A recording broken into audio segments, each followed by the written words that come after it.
When it comes to saving money, this is a problem we often struggle with. Did you know almost 70% of adults have less than $1,000 in their savings account?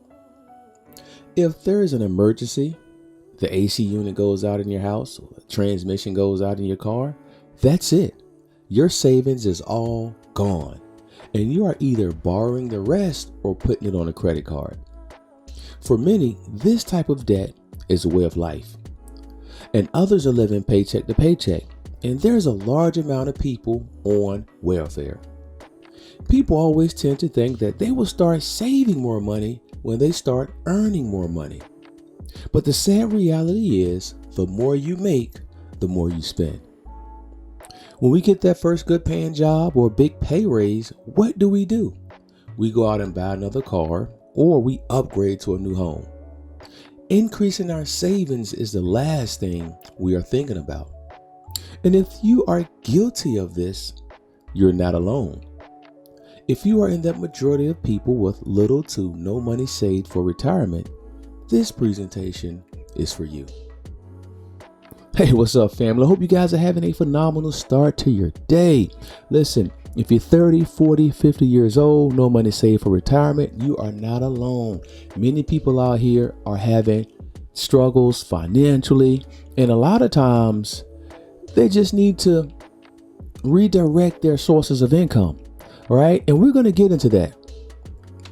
Now, regardless of your income, people look at their check, they see how much money the tax man is taking out, they see how much, or the state, the federal, everyone's taking money out of their check, and they're looking at their check and they're saying, damn, I don't have any money to save, right? But regardless of your income, you can build a nest egg for retirement. You truly can. You can have the future you desire. You can become a millionaire. You can truly become a millionaire. And listen, in this life, it should be enjoyable. You know, when we start developing our mind mentally and we start focusing on our finances, it makes life so much better. You'll be able to do all the things that you truly want to do in life when you have your finances in order. And also, you deserve the best. You truly deserve the best in life. But if your finances isn't in order and you're out there trying to keep up with the Joneses, it creates unnecessary stress. It demoralizes you. And you're always in that consistent battle where you're trying to chase and keep up with other people. But when you got your finances in order, you can do the things you truly love in life, and you can truly get the best out of life. And also, listen, while we are here, let's create some amazing memories. When we are 60 years old, 65 years old, and when we sit back and we reflect on our life, we want to be able to talk about the amazing memories that we created.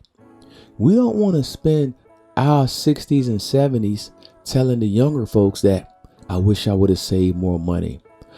Do all the hard work you can and make all the money you can while you're young, because later in life you're going to regret it.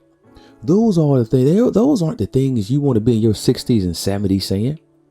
You want to be in your 60s and 70s telling people about the countries you visited, all the books you've read, the great decisions you made financially.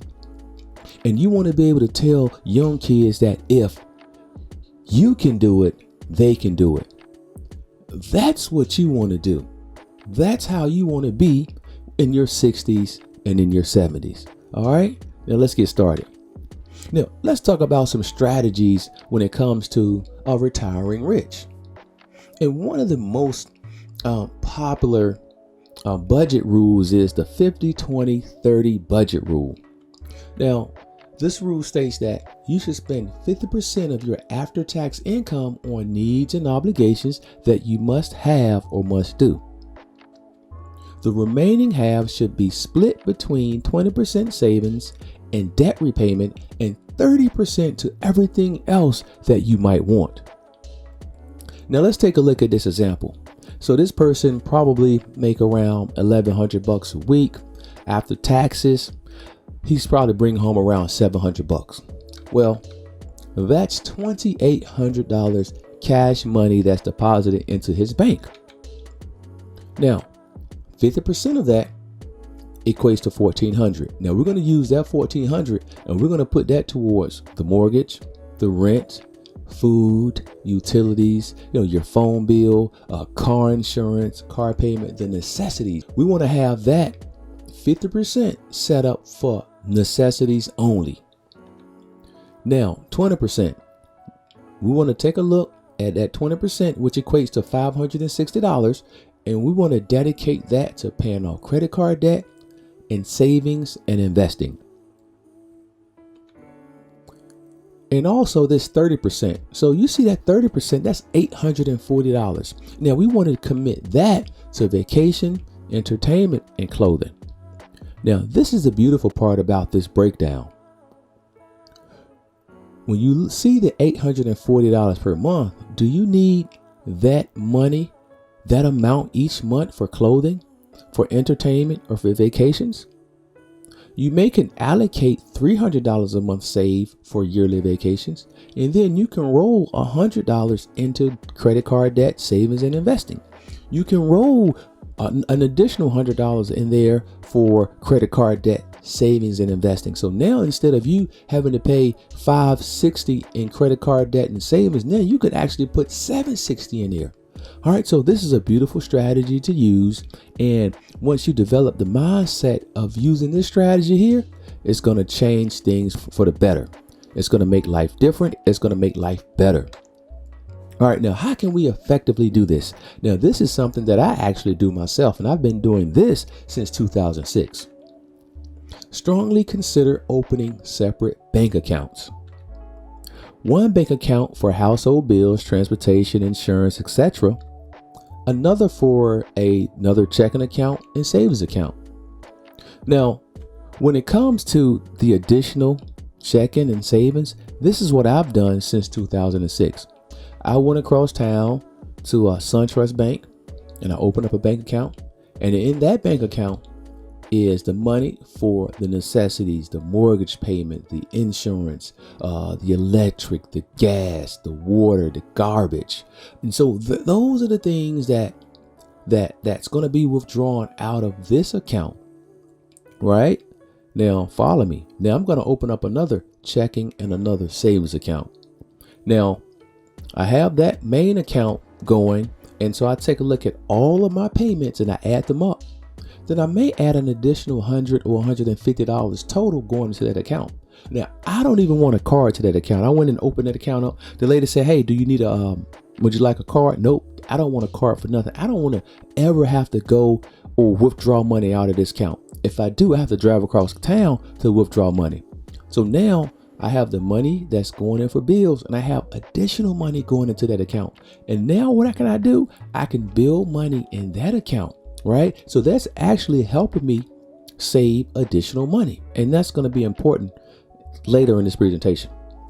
And then I'm going to have another checking and another savings account. And so I have my checking account, and every week I have money automatically taken from this checking account going into the savings account.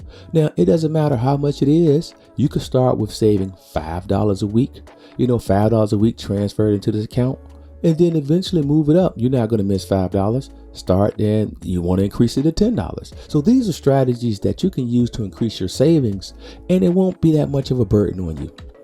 All right, number one, we must eliminate or greatly reduce the amount of debt that we have. Debt causes misery. It causes pain. It causes anguish. Debt makes us all unhappy. And when it comes to debt, something that most of us are caught up in is expensive cars. You don't need expensive cars to be happy. Now, if you can afford an expensive car, if you have everything in order, your finances and everything in order, by all means, go and grab that Bentley, go and grab that BMW 750, go and grab that, Mercedes S550 or the Mercedes the Mercedes S560. Go and grab those cars. But if your finances isn't in order, this is the last thing you should be thinking about. Now, for example, let's take a look at the car payments. Do you know that the typical automobile loan payment in the United States is more than $550 per month?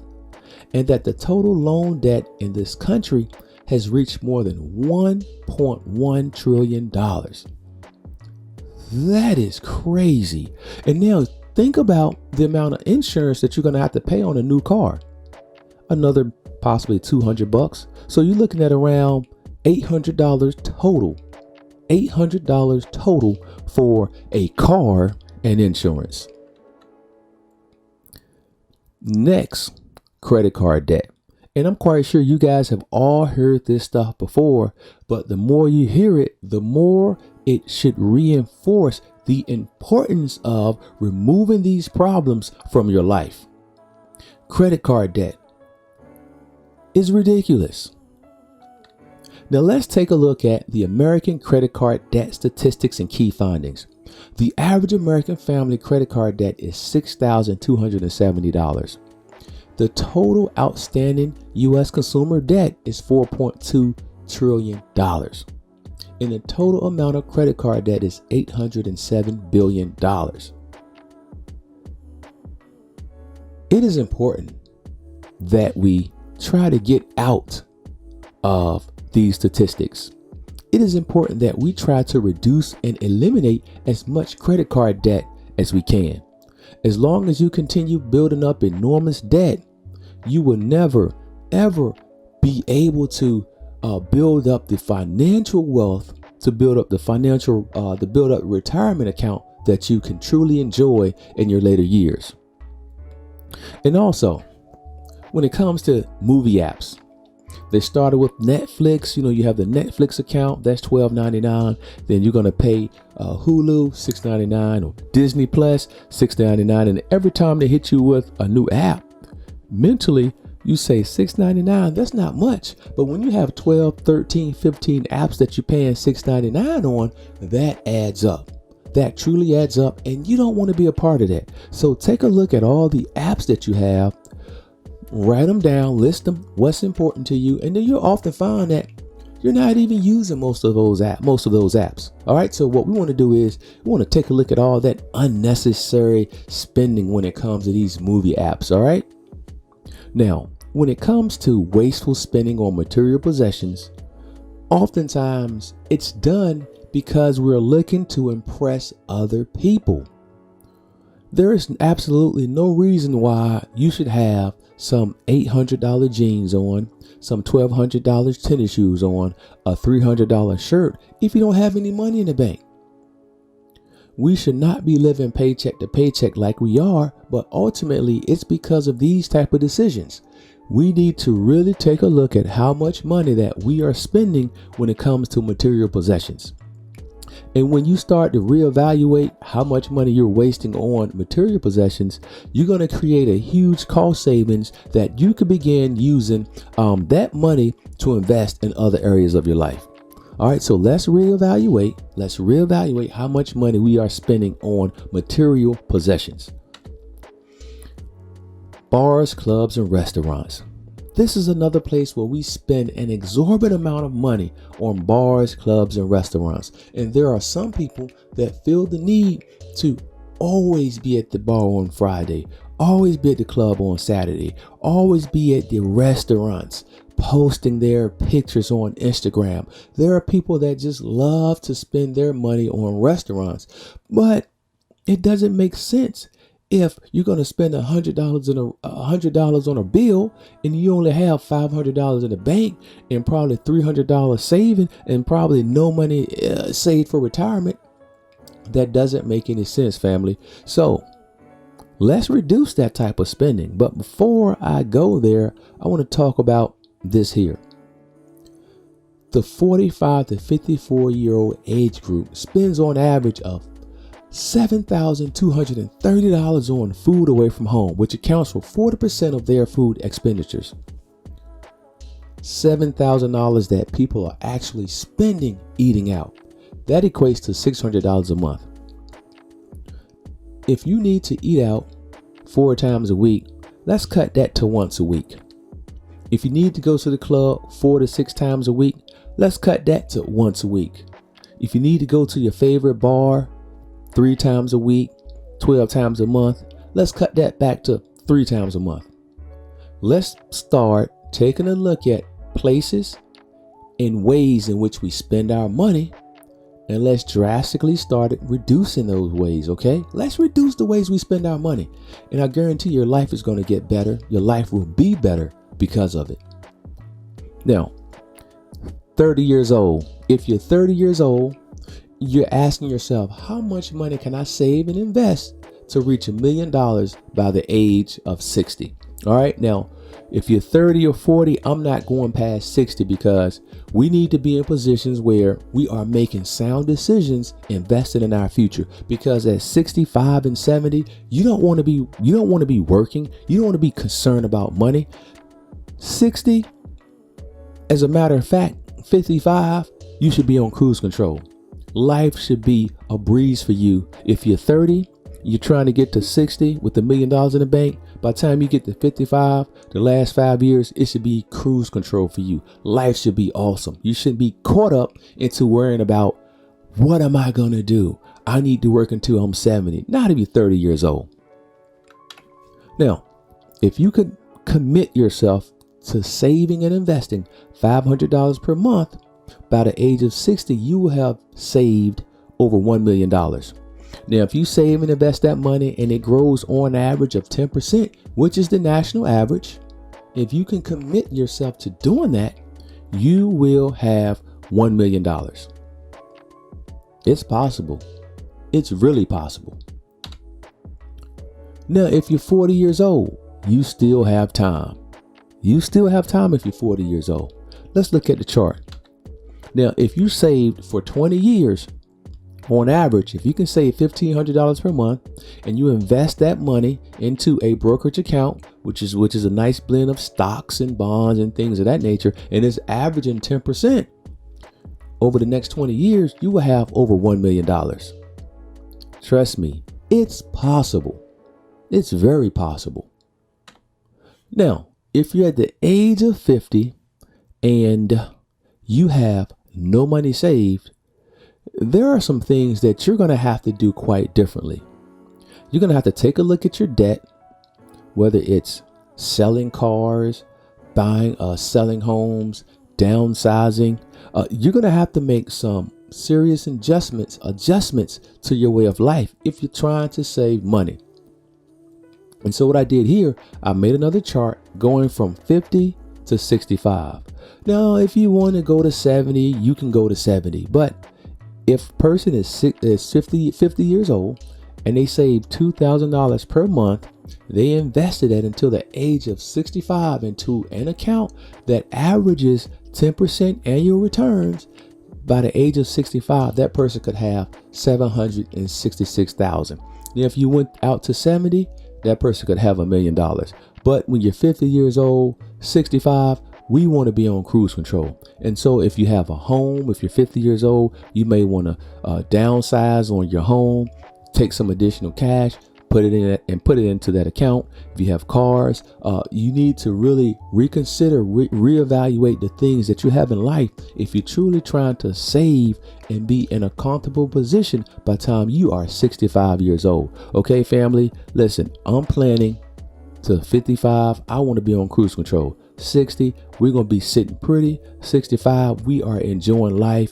We are going to enjoy the later years of our life, but we're going to have fun along that journey too. Okay. Now, saving and investing, making it all happen. Number one, you must pay yourself first. Now, oftentimes I know there are so many other bills out there, but what we want to do is we want to make sure we establish that emergency fund, right? Going back to what I stated earlier, I have that 50%, that bank where all my mortgage and all of my necessity goes in. I'm going to put $100 extra in that bank account. And now every time my money hits that bank account, I'm putting 100 extra in, and that money is growing. right? So that $100 that I have by the end of the year, it'll be $1,200. And if you can do that 5 years, that's $6,000. So ultimately, you build an emergency fund, right? It doesn't have to be a separate account. It could be that same account where your necessities are going into. We don't want any ATM card. We don't want a checkbook. We don't want anything attached to that account. All right. Now, if it's emergency, we go withdraw that, and we can keep pushing. We could keep it pushing. But as of right now, that is a solid way to help build an additional money and build accounts. Okay. And this is exactly what I do. All right. When it comes to investing, let's talk about investing. Now, if you work for someone, you're going to have the company or that place should offer a 401k or 401b program. If you save the minimum of 3% of your check into that account, you're going to bring home more money because that's less taxable income. So when you're saving money, you save 15% of your income, they're not going to tax that 15%. Okay. So it decreases your amount of taxable income. So, but if you save a minimum of 3% invested into your 401k or 401b, you will have more money bring home. But we want to start at 3%. We want to start there. And once we get a feeling and get comfortable with 3, we're going to go to 5, right? Then we're going to go to 10. And also we want to see what type of programs that they offer. Do they offer aggressive? Do they offer moderate? Right? Because if it's aggressive, it's going to invest in a nice blend of tech stocks and companies with aggressive growth. And so ultimately, there are going to be years where that 10% average may be 25%. It could be 30% when you're dealing with an aggressive growth account, right? So we can have a growth, then we can have modest account, may grow 5 to 7%. But you need to take a look at your 401k, 401b printout, call the company that's handling your retirement account, ask them those type of questions, and get committed about saving. Be committed about your investing. All right. Again, open separate brokerage accounts, right? Because I have a Fidelity, I have TD Ameritrade, and I also have a couple other brokerage accounts. And with these brokerage accounts, these are separate accounts where you can start buying additional stock, right? Even though you're going to have your 401k, your 401b, you can open up another account because it becomes fun when you start saving money and investing money. You like seeing your money grow, and then you want to find ways to multiply that without the necessary stress. Okay. And so we can invest in stocks. We can invest in additional bonds, and we could, once you start getting better at stocks, you can move on to stock options. And so it is a myriad of opportunities for you once you start developing the mindset of saving and investing. All right. Now, can I do it? That's one of the questions that most people ask themselves, once they see the potential, when it's laid out for them. This is what you need to do. And if you do this, ultimately, these are the results. But ultimately, it has to have, you have to have the mindset and the vision that these things will happen. All right. Now, it all starts with the mindset. Again, man, you must have the positive mindset, the focus, and the commitment. You got to have it. And, planning, right? So you gotta have a plan. Draw up the plan. 50% is going to go here. 20% is going to go here. 30% is going to be for the things I want, but I'm not going to spend all that money. So we're going to push that and move that into more savings. Okay. We're going to increase savings. We're going to increase investing. So we're going to map out a plan, right? And this is the plan. This is the plan. And next, it's all about execution. When you are in a position in 2022 where banks and everything is going online, we can make it automatic. We can make these changes automatically. I automatically have money taken out of my checking account into my savings account. I automatically have money taken out of my checking account into my brokerage account. I automatically save 15% of my income into my retirement account. These things are automatic. All right. And once you begin to make these things automatic, things will get better for you in your life. All right. And commitment. Now, oftentimes We all deal with adversity. We all deal with roadblocks and things happen. But regardless of what happens, we want to be able to weather the storm and stay with our commitments. Don't give up. Stay focused. Stay committed. Hey family, I would like to say thanks for watching this presentation. You can become a millionaire. You can position yourself for a better life. But it all starts with planning. It all starts with execution, and it all starts with commitment. And you can do it. I truly believe you can. Now give me a like, subscribe, and keep coming back for more wealth building information. Peace.